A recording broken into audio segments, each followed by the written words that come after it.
Hello, everyone. Welcome to Successful Kubernetes Development Workflows. So I'm going to start with a little introduction about this talk because it has a little bit of history. The focus of this talk is development workflows. So it's basically what a developer is doing on their day-to-day as they write code that's meant to run on Kubernetes. It's not an ops talk, though the ops people in the company needs to be involved with this process. And I presented this talk a year ago. I was reviewing it and I wanted to update it. I realized that the principles that I'm explaining here didn't really change. There are some numbers that I talk about, like how big a certain company is. Those numbers are probably not up to date anymore, but the principles are still solid. And then at the end, I'm going to talk a little bit about what we noticed in this year in between and where basically this kind of stuff is going in the near future. And as head of product of one of the companies in this niche, I can also tell a little bit about what I'm doing to contribute to that future, basically. So let's start from the beginning. This is an IDE. This is an IDE from the early 90s. I'm sure everyone here is familiar with what an IDE is. And I want to talk a little bit about this because it's an important concept. So an IDE, it brings many things together. That's the I in IDE, it's integrated. So it brings together syntax highlighting, version control, code completion, debugging, a ton of stuff. And if you go back in time a little bit, people were already kind of doing all of these things, just not in one cohesive workflow, but with a bunch of separate tools. And that was a bit of a headache, and standardizing all these tools across teams was difficult and so on. And for that reason, eventually everyone decided, you know what, let's just put all of this in one window and it's going to look like a spaceship with too many buttons, but it might be easier for people to reason and more intuitively figure out what to do. So when I started coding, no one told me what an IDE was. I learned from books and from the internet. No one told me that these tools existed. So my idea for, I don't know, maybe 5 or 6 years was this. I was writing PHP, I was writing C, I was, doing a bunch of Linux stuff, and everything I wrote on this IDE that you see on the screen. And that was a bit painful. I mean, it worked. I did do lots of cool things, and my friends thought I was cool, etc. But I'm sure if I had the right tools, it would have been a lot less frustrating, and maybe I would have been able to do cooler things because I wouldn't have a bunch of stuff getting in my way that tooling can just remove. So I would have been able to focus on the problem and not on how to get there. Now let's bring this to Kubernetes. If you've been using Kubernetes for more than, I don't know, a couple of years maybe, you learned your IDE for Kubernetes in a way was this. There was no tooling. If you're a developer and you want to code with Kubernetes as part of your development, you were basically in trouble and you would have to do everything by hand, and that was really annoying.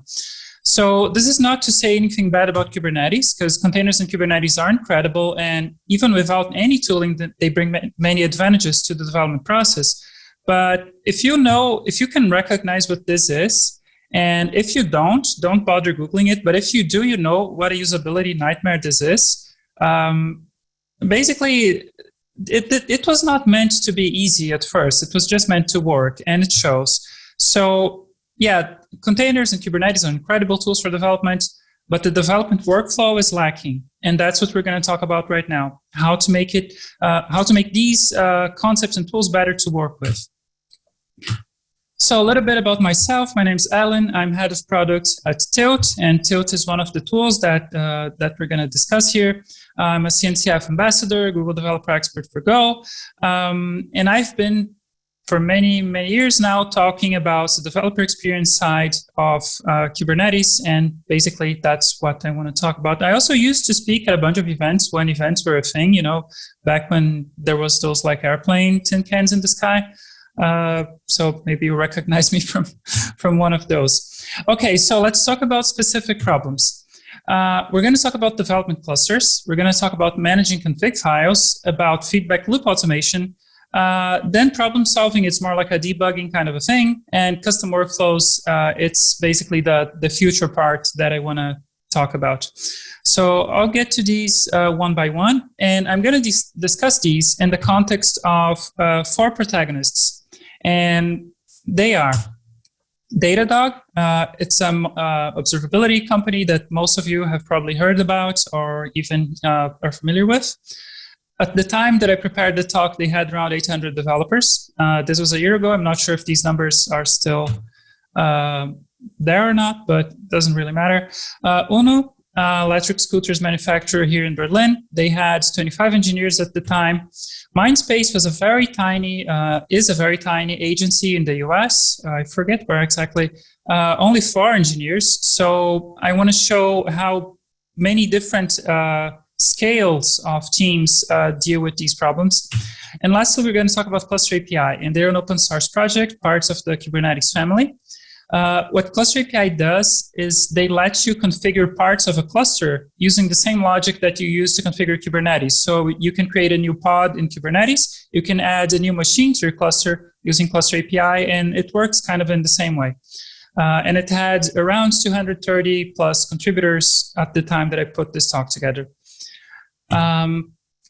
By the way, I'm going to skip some of the points because I've given this talk a few times and some things are just irrelevant. I'm going to skip them. If you see something that I don't talk about and you have questions, feel free to ask. So development clusters. There are 2 types of, well, first of all, if your code is meant to run on Kubernetes and you're developing on localhost or on Docker without the cluster and you don't really run your code on Kubernetes as part of development, you're setting your setup for a headache.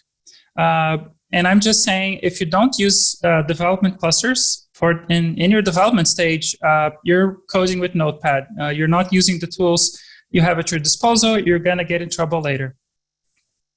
So there are 2 main types of clusters that people use. You can use a local cluster, and that is a Kubernetes emulator basically running in your laptop. Or you can use a remote cluster, which is a cloud somewhere that runs exactly the same as your production cluster, except it's smaller and has different options for development. So let's talk a little bit about those. So local cluster, first question, can my app fit my laptop's RAM? Because if your app is Netflix, if you're developing Netflix, you can't run it on your laptop. It's just too big. Sometimes there are many types of apps, actually many types of applications can fit a laptop, and we've seen a lot of people do that, even big companies. Sometimes you're at the threshold, so you need to do some hacks, and I'm going to talk about one of those later. And sometimes you just can't use a local cluster, you're going to have to use a remote one. So there are many types of local cluster. There's Minikube, there's Kine, Microkates, K3S, etc. You need to choose the right type for your application. Installing it is very easy. It's basically a glorified double click on exe, and there you go. And something to keep in mind is that the bottleneck in development for a local cluster is first compute and then network. What does that mean? You need a powerful computer. It needs to have a lot of RAM and it needs to have a lot of processing, depends on what you're doing. If your internet speed is not very fast, that doesn't really matter. And that's in contrast with remote clusters, where you can use your 10-year-old ThinkPad if you want, that's fine, but you're going to need fast internet because you're going to be building images and whatever, and things are going up and down the network all the time. So usually internet speed is a bottleneck, compute, not so much. Important thing about a remote cluster, it's running in the cloud somewhere. If you look at their stocks, you can infer that they're not very cheap. So you need to be aware of the bill that's coming at the end of the month. And because of that, you don't just double click and get it running. You need someone who knows what they're doing, else you're going to have a bad surprise when that bill comes. So installing a remote cluster is not as simple, and configuring it and securing it is not that simple. But at a certain scale, it's your only option, and it does bring some advantages that we're going to talk about as we go. So now let's talk about the companies. At the time, Datadog had 300 plus services, so definitely will not fit a laptop. They used a remote cluster on a public cloud. I don't remember which cloud it is, but it was self-managed Kubernetes. And I always get the question, if I'm developing on a remote cluster, should each team or each developer get their own little cluster, or should I have one huge cluster and throw everyone in it? The answer that I've seen in lots of large companies is make one big cluster and put everyone in there and make sure everyone has a separate namespace, but that's it. One cluster, one big headache instead of 100 tiny headaches. They have a lot of tooling for this whole process, which we don't need to get into right now, but that's basically their setup. Now, in contrast, what does a team of 4 people do? They use Docker for Mac running on their laptops, basically. There's a lot of stuff that they don't do on Kubernetes. For example, their units and integration tests, they would just run it with Docker Compose, because setting up the whole CI thing in Kubernetes for them was too much of a headache, and at that scale, that's fine. And they would configure the cluster to have basically the same options as their production environment, except with less replicas, and the database would have dummy data and that kind of stuff. Which brings me to a point. Kubernetes on the laptop is fine. For so many companies, for so many users, for so many apps, you're fine with just running Kubernetes on your laptop. There's a lot of hate to this idea on the internet. People make jokes and, oh yeah, my computer sounds like a jet engine and so on. There's a point to that, but did you configure your local cluster right? Did you choose the right type of local cluster? Are you trying to run on localhost something that you shouldn't be trying to run on localhost? So in the right conditions, running Kubernetes on your laptop works just fine. In the wrong conditions, you can run whatever you want on the cloud. You're just going to pay more for it. So basically, that's the trade-off. But I just want to say to everyone, if you're getting started with this, don't be discouraged. Just install it on your computer and get it up and running and start working, and that is just fine. And there's plenty of very good, professional, competent companies that are not paying for any cloud to do this. They use cloud just for production. All right, moving on. UNO they have a very interesting workflow because they are there at the limit of what a local cluster can do. And what they have then is they have a set of core services that need to be always running, and they can't run the whole application at once. So the core services are always running, and then they choose, okay, the core services plus this, the core services plus that, or plus the other thing. And that means that, okay, they can't run the whole application in their development environment, but they can run the core services plus whatever else they're working on. And that is a good workaround. And I think they've been doing this for quite a while. So it seems to me like it's a good solution. I'm sure they would love some integration so that they could mix local and remote clusters. And but yeah, just saying that this solution can work as well. Cluster API, they use Kind specifically as a local cluster because Kind is basically the quickest and easiest to set up and tear down. And because their business is basically managing clusters, they need to set up clusters and tear down clusters all the time. So that's why they choose Kind specifically as their local cluster of choice. Takeaway for this session: if you're a small company, just use a local cluster. If you don't know which local cluster to choose, go to dex.dev and watch a video I made that's there, and that's going to help you choose. If you're a big company, you're probably going to need a remote cluster at some point at least, but don't start with a big, complicated remote cluster. Just start locally because it's easier to maintain and a lot easier to use. Okay. Let's move on to the next section, managing config files. So if you're editing a ton of YAML files by hand, you're basically coding on Notepad. It's a big headache. Every time you make a change to anything on Kubernetes, you're going to have to replicate that change in a bunch of other YAML files. And we're humans, and our brains are not very big, so we're going to forget and get in trouble and lose a whole day trying to debug it. So instead, you should use a templating solution. And if you don't know what that is, it's basically you have a template on the left, you make a change to whatever you want on the template, and it generates all the end result YAML for you. So you don't have to keep 30 different YAML files in mind. You can just change something on the template, and it generates the results for you. So Datadog, they use Helm for templating. Of course, the templates have different environments. So, if you're in production, you maybe want 100 replicas of something, but if you're in development, you just want one. Basically, developers write the YAML template the first time they set up a service, or maybe when they need to tweak some settings, but generally developers don't mess with YAML day in, day out. Someone sets up the template the first time, no one else cares about it forever again. And there's some integration with Tilt, and I'm going to talk about Tilt a little bit later. So Mindspace, they have a fun trick. So they use Helm templating, of course, but in addition to that, because they're such a tiny company, they have an advantage that Datadog doesn't, which is all their services are basically, all the configs are copy-pasted from each other, and you just change the name and the image. I'm oversimplifying, of course, but that is kind of the gist of it. So you keep everything structurally very similar, and that gives you a lot of flexibility later on that I'm going to talk about in the next session.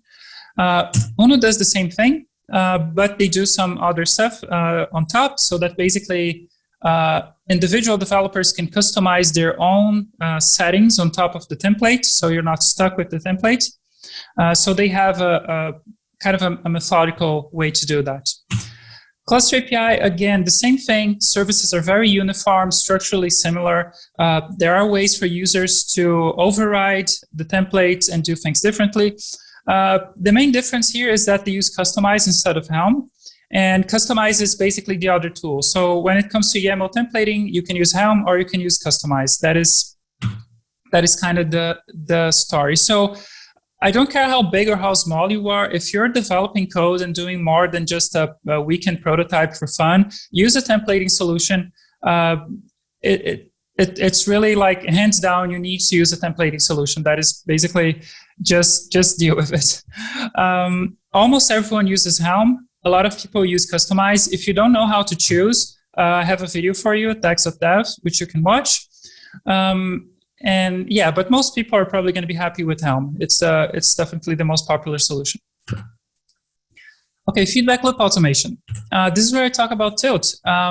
And what are we talking about here? So when you're developing code and you're running it on Kubernetes as part of your development process, every time you change something and you want to see what happens because of that change, you need to build a new image, you need to push that image to a registry, you need to apply that new image to your development cluster. That's a headache. You need to stop what you're doing and do all of this stuff, and you need to wait, and you're going to type one of the commands wrong, and you need to do it again, and that sucks. So just to give you a data point, I asked this a long time ago on Twitter, how long does it take between changing a line of code and that code actually running in your development cluster? And most people said 30 minutes. So basically, I make a change to my code, and I want to see what happened, and I need to wait half an hour.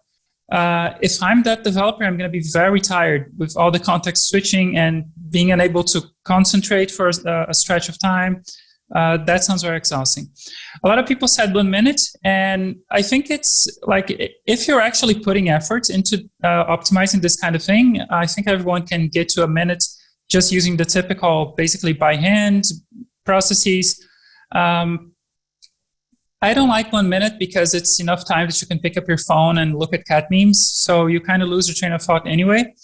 I usually aim for 2 seconds. I've given whole talks about optimizing feedback loop times to get down that low. Sometimes it's not possible, but I think under 10 seconds you're good. You're not going to lose your train of thought. As you start to get close to a minute, then yeah, it's going to be very, very exhausting. So if you're doing all of this stuff by hand, you're coding on Notepad, you're going to be tired, you're going to be stressed out, you're going to make mistakes. So let's not do that. So there's a bunch of, quick thing. My focus here is on 2 things. How many operations do I need to perform by hand between updates? And that number should be 0 if you want your developers to be happy. How long does it take between making a code change and seeing that code change live? That number should at least feel like 0. It should feel like, okay, I changed my code, I saved the file, I send my test API call, or I look at the browser, and there you go, it's already there. I don't need to sit and wait. By the time I get there, it's already running. So if it feels like 0, you're good. So there are many tools that do this. Tilt is one of them that I'm going to focus on. There are plenty of other ones. I've worked at Garden before. It's another company in the space. There's Scaffold, there's Telepresence, there's, Octeto. There's a bunch of tools out there. There are usually 2 workflows that these tools use to automate this stuff. So the conventional workflow, which was basically the first one that came along, it's like there's a file watcher looking over your project. You make a change, it rebuilds the image of that service, ships it to a registry and replaces it inside the cluster, and it does everything automatically. You as a developer don't need to do anything. You just save your file when you make a change, and there it is. The problem with this approach is that because you need to rebuild an image and redeploy an image, and if your internet's bad, shipping the image to a registry is also going to take some time. So this can take a little bit of time, and there's a lot of unnecessary. Your computer gets tired, basically. The newer approach, which most of these tools support now, is live updates, which basically means you change your code.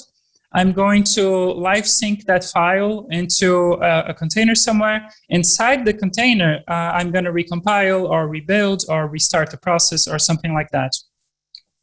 That's much faster generally. Again, I've given whole talks about this. It's complicated. This is an oversimplification, but that's generally how it works. So yeah, with live updates, that's how you get the 2 seconds time that I mentioned before. So let's talk about some of these companies. Back then, Datadog was starting to roll out Tilt with around 40% adoption. They had something interesting, which was that they would pull CI images locally so that they could rebuild their services as if they were in the same way that CI builds them. So if something would go wrong in CI later, you can catch it in development already.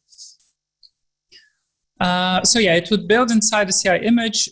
They have this very close integration between their Helm templates and Tilt. So you make a change to your code, something needs to adapt and follow a Helm template. So Tilt would basically be that connection between your code change and your Helm templates, and then shipping everything up to your cluster. Something cool that Datadog did, and every tool in this space has their own, every tool in this space does the basics plus some extras. So I'm going to talk about some extras that Datadog did with Tilt.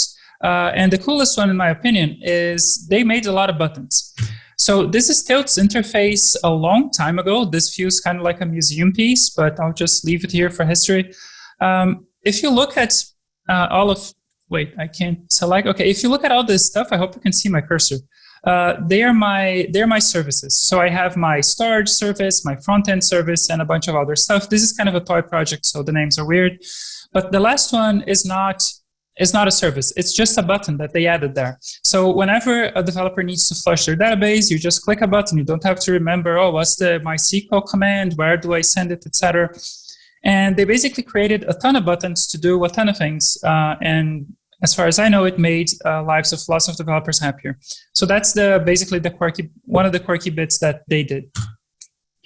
Uno is a company that, well, they were kind of part of the inspiration behind Tilt's extensibility effort, because they customize so much stuff that it's impressive. So they automated setting up their traffic proxies, they automated CLS management, they automated Vault integration, tracing support. They have this sharded replicated Mongo cluster running inside the development cluster. I have no idea how it works, but it sounded very complicated and impressive, so I put it here. And basically the goal there, and thanks to David, my friend who works there and did a lot of this work, the goal there is anything that can ever possibly get in a developer's way, let's automate it out of existence. So you're a developer, your job is to, write your code. You should not have to care about your certificates being wonky or anything like that. So that was really impressive.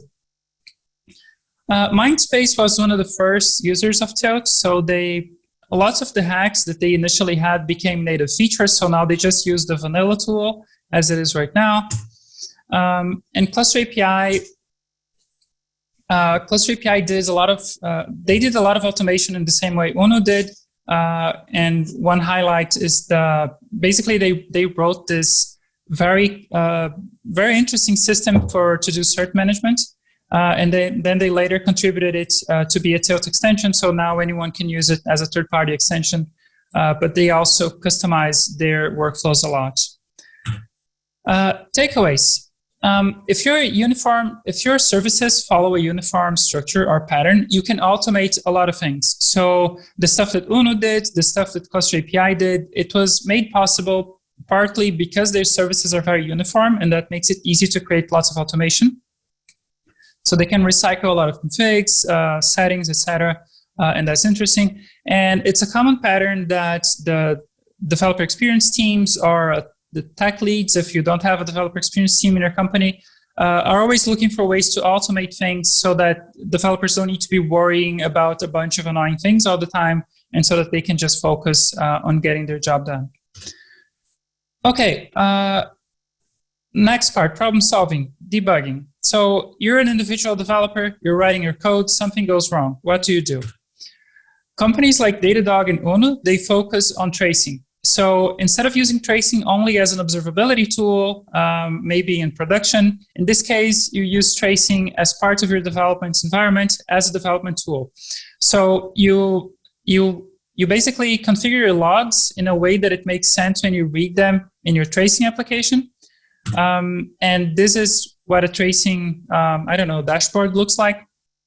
If you're not familiar with what this is, basically, as a request gets passed from service to service to service inside a cluster, everything gets recorded. There's a trace basically that says, okay, all of these different requests came from the same initial spark, let's say, and then you can trace calls as they go. And okay, there's an error here. So you can see, okay, there's an error between service 2 and service 3, and then you know how to debug it. And if you're outputting enough information, you know what exactly went wrong. So that is their bet for debugging. When we look at Mindspace, they just use debuggers like, that thing with breakpoints that most developers are scared of. A lot of people think it's difficult to use a debugger with something that's running inside a container, inside the cluster. It's not really hard. Sometimes a port forward will do. Sometimes you need a tool like, for example, Squash. If you put on Google Squash, Kubernetes, debugger, something like that, you know which one I mean. It's from solo.io. So it helps you attach a debugger to a process running in a remote container. And that's not difficult at all. Mindspace uses Tails to automate the port forwarding for that. When you look at Cluster API, they do it old school. They just use print lines. They have a very quick feedback loop. Just throw a ton of print lines and catch them in your log watcher, and that does it for them. What I would like to say though is print line debugging. It might be enough for you, but don't just do it because you don't know how to do everything else, because you didn't do your homework. Take a look at tracing. See with your team, do we use debuggers, or did we stop using debuggers because we don't know how to use them with Kubernetes, but we actually wanted them back? See if that's an issue before you decide, oh no, print lines are enough. So in this case, print lines are enough. They're aware of the drawbacks. But yeah, it should be a conscious decision.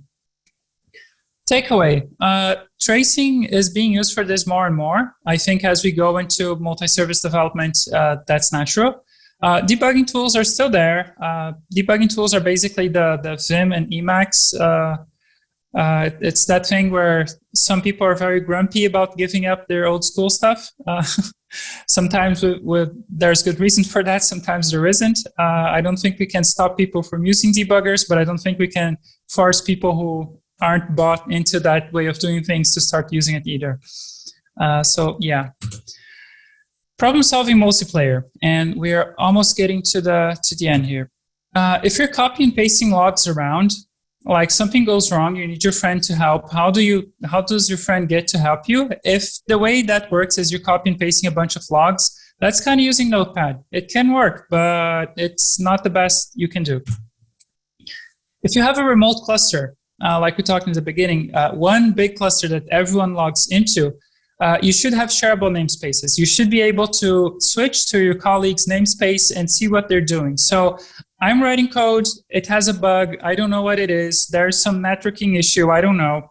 And I tell Alexander, hey, can you look at the stuff that I'm doing? The best thing that one can possibly do is, okay, and then he switches to my namespace and he's looking at exactly the same stuff that I'm looking. It's not copy and pasting logs, which is like a representation of what's going on. No, he's actually interacting with the same stuff that I'm interacting. So that's kind of the best scenario. Another scenario where you can interact with exactly the same stuff that your colleague is interacting is something we used to do in the old days when people worked in the same office, which was just give your colleague the laptop and then they can see what you're doing. That is surprisingly effective. And at a certain scale, that would be the best you can do if we still had offices, but we don't anymore. So yeah, too bad. Another approach, and this is a Tilt feature, is snapshots. And this is a very, very, very ancient screenshot from before I joined the company, I think. And I'm leaving it here, again, for historical reasons. It doesn't look quite like this anymore. But what you're seeing is the Tilt dashboard, and it has basically all of your services listed, and it shows you all the build logs, all the runtime logs, any alerts and errors and whatever things of that nature that pop up. And you're looking at this as you're developing. You're seeing the logs, you're seeing the errors, etc. This is part of your workflow. You can take a snapshot. It gives you a link. You send the link to your friend. Your friend opens the link, and they can see exactly the same dashboard that you're seeing at that moment in time. So they can click the other services, see the build logs, runtime logs, errors, warnings, all of that. So this is a kind of a proxy that your friend is not really interacting with your cluster, with your application hands-on, but it's kind of the next best thing because you have access to all the data that was available at the time. So teams like Cluster API, they rely heavily on this kind of feature, and it's really useful for them.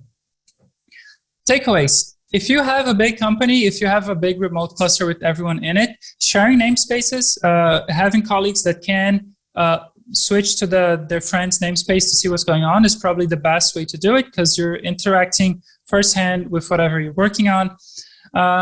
If you're able to use analog solutions, they're also very effective. So, have your colleague look at your stuff on your own computer.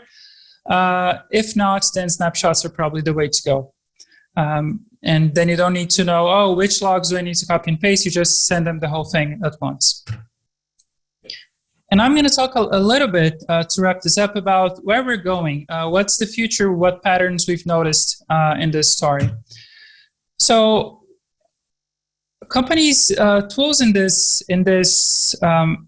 niche, I think we all make the mistake of trying to figure out, okay, what is the ideal development workflow? What is the one set of buttons and settings and whatever that's going to be the best for everyone? And it doesn't exist. It just doesn't exist. Every system's different. Everyone has their own setup. Everyone needs to be able to customize whatever tool they're using to their own needs. And this also brings up that when the container orchestration was a new thing, there were many tools around, and eventually Kubernetes emerged as the most used one. And if you ask a lot of very smart people, they're going to tell you that the reason Kubernetes emerged as the choice is because it was the most flexible, and that made it win because then it can adapt to whatever workflow you have instead of you having to adapt to the tool you're using. There's a lot of things that I talked about already previously and other things I didn't that basically show that people are very eager indeed to customize their workflows and their tooling. So we talked about how Helm and Customize integrate with Tilt. Datadog created buttons. They also have this interesting integration with Bazel. Cluster API with their cert manage extension, their user overrides. UNO with all of their stuff, and the fancy Mongo stuff that I don't really know what it is.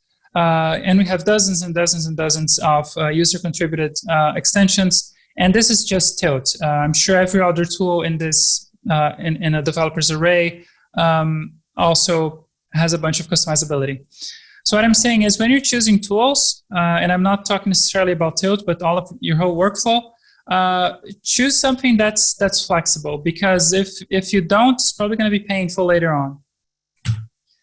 And which brings us to a problem, which is if you have a lot of tools, for example, you have a kind cluster and you have Datadog for tracing, and you have you're using Tilt, and you're using Squash for debugging and so on and so forth, that's a lot of tools. And maintaining a lot of tools is difficult.